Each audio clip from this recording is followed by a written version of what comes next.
Welcome to the Uninvited Voice podcast, where those uninterested in the cookout gather.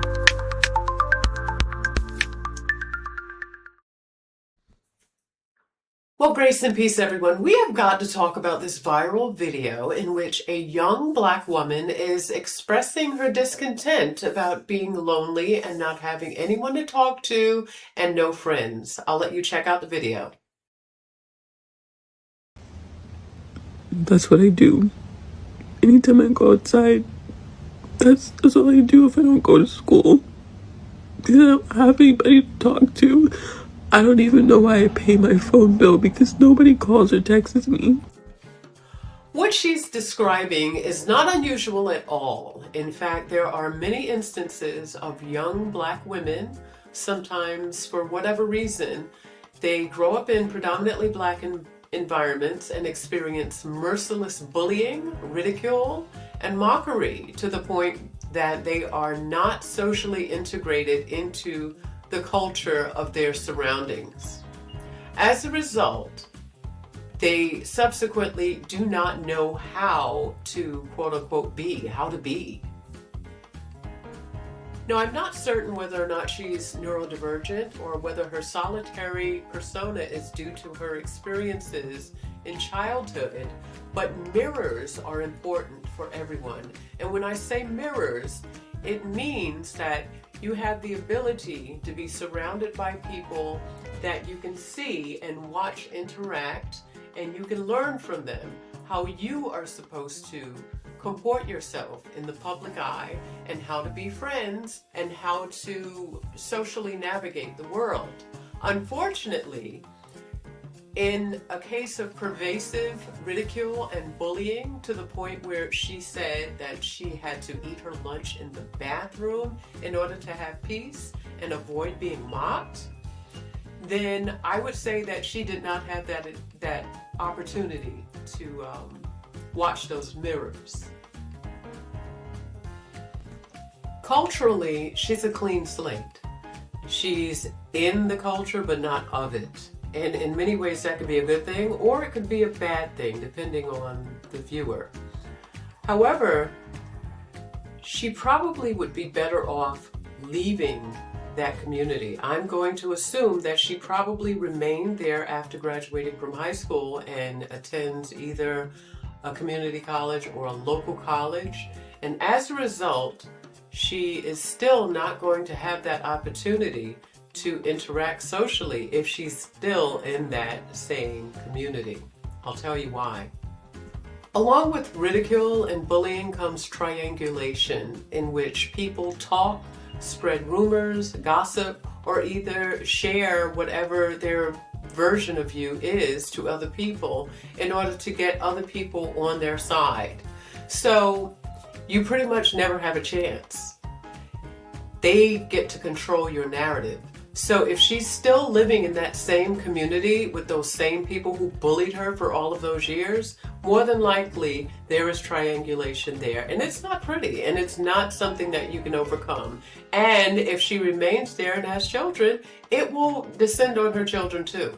People are that horrible. Triangulation is a form of control. And like I said, if someone else thinks that you look like something, or you're ugly, or you're stupid, or you're weird, then they share that to the other person. The other person therefore doesn't make any connection with you because they're afraid either of the rejection from the other friend or other people, and you end up in like a conundrum. So when someone like funky ass Dineva jumps in and says, oh, you're just weird and that's why you're not having these social opportunities for interaction, if she's in that same community, he wouldn't understand that. So, Funky Dineva is one of those gay Black men who probably got bullied by other Black men, but in turn moved over to interact with Black women, where he became one of the it girls and engaged in bullying of other Black women. I understand that dynamic because of how I grew up and my experience growing up in a predominantly Black community where I was bullied. And not only bullied by the people in my community, but also by family members in my church. And as a result, the best thing for me to have done was to gotten the hell out of Hempstead and left that behind. It's one of the reasons why I would not return, and it's also one of the reasons why my connections with people that I may have grown up with are limited. Because, like I said, if you're enduring triangulation, if you've been bullied by a family member or something, and maybe they're connected, maybe to some church people or something, they spread a rumor, and next thing you know, the rumor goes all around, and you could be nothing like that. So the best thing that you can do is to give yourself a chance to breathe and move on. As far as advice to this young woman, the first advice that I would give would be, do not bleed on the feed. Do not share your vulnerability, that much vulnerability, on social media, because blood in the water attracts sharks and predators and vultures like Funky Dineva. What you'll find is that there are some people who are indeed predatory and sadomasochistic, and instead of viewing your tears with compassion, they'll go in for the kill. And in real life, it's the same thing. If people see that you are sad or looking vulnerable or looking isolated and marginalized, and you let them know that, then it just paves a way for predatory behavior and vultures to come in. So you have to really be careful whether or not those vultures are males looking to exploit a vulnerable woman, someone that they can control and dominate because she doesn't really have many people surrounding her. You have to really be careful of that. Whether or not it's people who may want to exploit your vulnerability by offering you things that may just take you down a spiral of ill repute, whether or not it's drugs or alcohol, you have to really be careful about allowing that much vulnerability and crying in the public eye. You may be alone, you may feel alone, but you cannot let that out. You have to protect yourself. A lone wolf is hunted by predators and other wolves. So be very careful of even your own kind, because they are the biggest hunters of a lone wolf like you. Some other advice would be to go where people gather. And I'm not talking about Black people, I'm not talking about Black women. I know there are a lot of people who will automatically suggest trying to reach out to Black women and be a part of Black organizations, and Black female organizations. I'm sorry, but if you have been ridiculed and bullied mercilessly by Black women in the past, the only thing joining those type of organizations are going to do is trigger you. So your best bet is to just shed all of the racial baggage. You are not Black, you are yourself. Find people who share common interests with you. So if you're into art, there are plenty of art guilds and art societies. You may have to go to a neighboring community, but find one. Pay a fee. It might be $25 for a student to become a member. They hold art classes, sometimes lectures, and you get to meet people who may be older, sometimes middle-aged people, and that's okay, who may be on your level mentally and socially. And you get to interact with them. And it's a lot easier interacting with older people than it is your peers. At least use them as a springboard to learn how to navigate socially until you get there. Places like Audubon Society, you don't have to just go to a park and draw. You can take your lunch, join the Audubon Society for like $25 or something, or just go there. They have hiking trails. Go hiking. Put on your hiking boots. Get some hiking poles, some trekking poles. And sometimes there are organized hiking events where people just gather and meet, and they go on nature walks. They go bird watching. They go hiking. And hiking is fun. And you'll meet some really good people there. People who are really into being conscious about nature and their bodies. And they're easygoing people. A lot of those people aren't into things that you would otherwise find going to some place like a club or some other kind of ratchet social gathering of, sorority members or something like that. So that's also an option as well if you're looking to just connect with people and just have some small talk here and there. There's nothing wrong with that.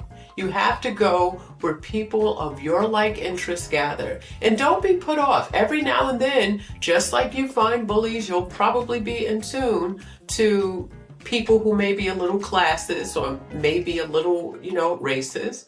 Ignore it. You're not there for them. Ignore it and don't let that hinder you. You're in a different environment. Enjoy the environment. If you're hiking, enjoy hiking. You can hike alone too. You don't have to just go to a park. Lastly, one of the things that I learned early on was to embrace how God made you. God may have made you solitary. There's nothing wrong with that. The way you look, your size, the things you like to do, the way you comport yourself, there's nothing wrong with you. You don't have to be a carbon copy of other women who seem similar to you. You don't have to be a carbon copy of the culture. That certainly is a disadvantage for you. You don't have to do anything that other people who rejected you are involved in. Be yourself. If you like going to the park and you like drawing and eating by yourself and it's something that you've become accustomed to, make a date out of it. Make a whole production out of it. Get an easel. Get a nice easel. Set it up on the picnic table. Get yourself some nice earphones or some music if it's not disturbing someone. Play it nice and low in the background. Eat your lunch and then engage in your artistic exploration right there in the park. Take advantage of that park. That is your park. Sometimes people may be attracted to that, seeing how you enjoy what you're doing and your being. And instead of looking sad and defeated, when you look like you're enjoying yourself and you don't want to be bothered with them, all of a sudden they want to be bothered with you. You'll see the small talk. And by that time, you may not be interested, but you have to enjoy your environment. You're not on this earth for other people.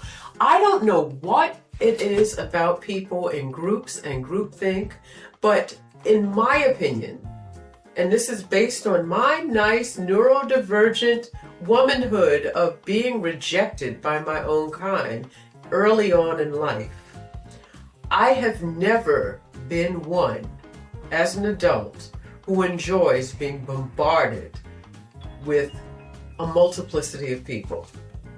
Why? Because I find them to be either predatory, they want something out of you, whether or not it's your money or whether or not it's what you can do for them, drive them around somewhere, or access to other people that they may need or something for their careers or something.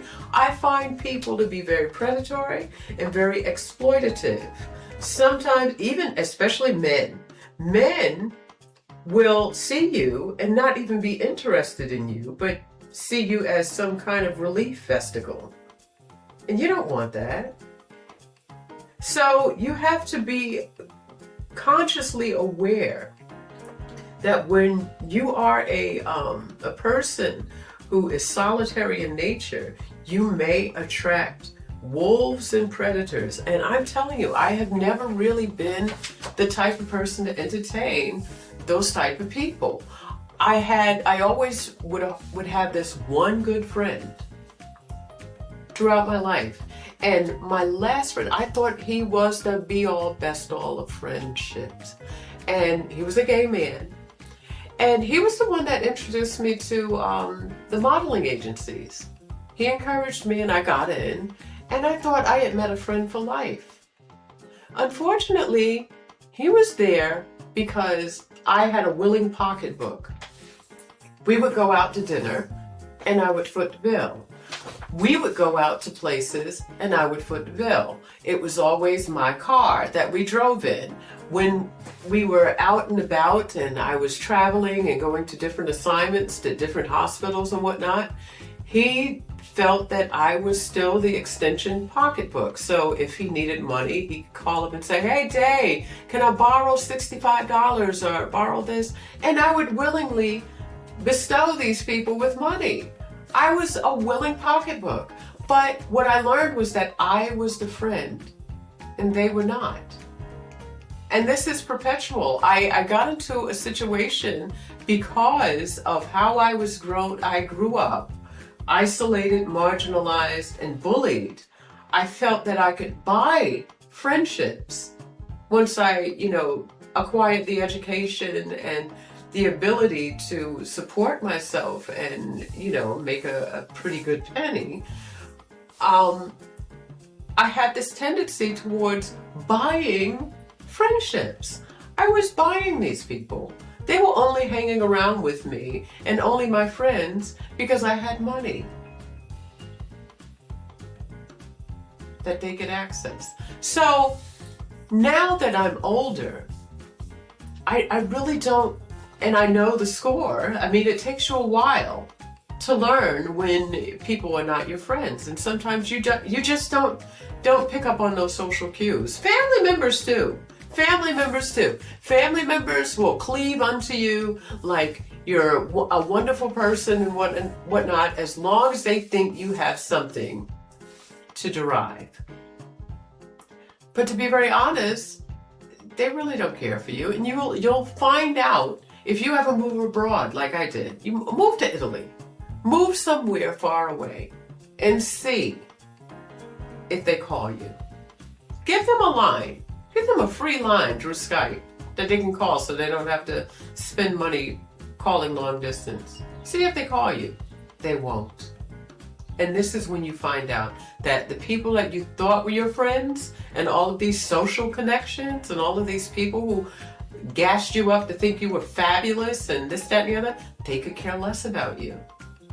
And as a result, my nature has become even more, it has evolved into more of a solid, almost hermit-like, because I really don't have the time for people. Young lady, you may talk about wondering why you pay your phone bill because no one ever calls. I have 2 phones. I don't answer them. People who need to and who call me, you have my email. You email me, I may email you back. But other than that, I'm not accessible like that. I don't go to funerals. I don't go to parties. I don't go to your weddings. I don't go to anything. And in fact, I've arranged all of my arrangements myself. I don't even want a funeral because I know no one would come. But that's just me. It's not important for me.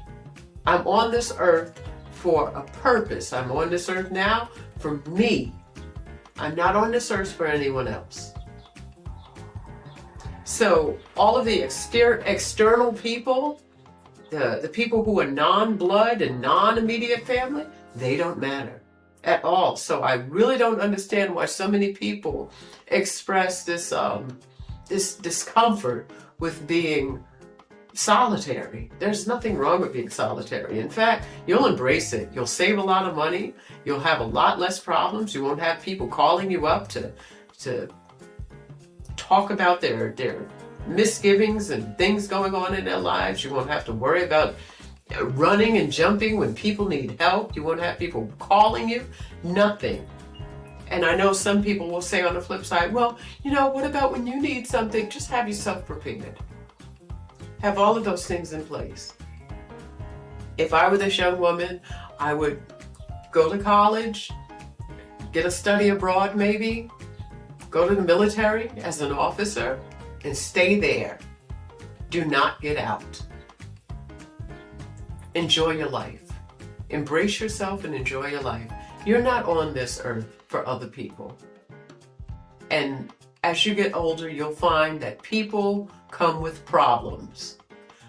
Count your lucky stars that you don't have the multiplicity of problematic behaviors and people and predatory people and exploitative people who will clean you dry and walk away as if they owe you nothing. and may even be damaging to you physically and mentally. Thank your lucky stars that you don't have those type of people around. All right, I'm going to sign out. Ciao, ciao, and have a great day.